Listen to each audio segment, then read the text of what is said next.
ছন্দ সরস্বতী ছন্দ সম্পর্কিত বিখ্যাত এই গ্রন্থটির রচয়িতাকে রবীন্দ্রনাথ ঠাকুর, ঈশ্বরচন্দ্র বিদ্যাসাগর, বিহারীলাল চক্রবর্তী, সত্যেন্দ্রনাথ দত্ত। চলুন সঠিক উত্তরটি আমরা ব্যাখ্যা জানা পড়ে জেনে নেই। ব্যাখ্যা: 1918 সালে সত্যেন্দ্রনাথ দত্তের ছন্দ সম্পর্কিত প্রসিদ্ধ রচনা ছন্দ সরস্বতী ভারতীয় পত্রিকায় প্রকাশিত হলে চারিদিকে তার খ্যাতি ছড়িয়ে পড়ে।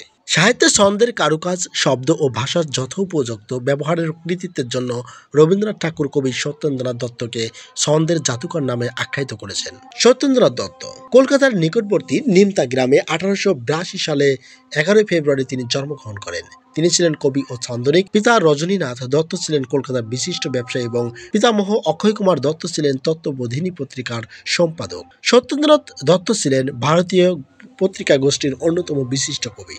বাংলা ভাষার নিজস্ব বাগধারা ও ধ্বনি সহযোগে নতুন ছন্দ সৃষ্টি তার কবি প্রতিভার মৌলিক কীর্তি। এই জন্য তিনি ছন্দের জাদুকর ও ছন্দরাজ নামে পরিচিত। 1922 সালে 25 ফেব্রুয়ারি তার মৃত্যু হয়।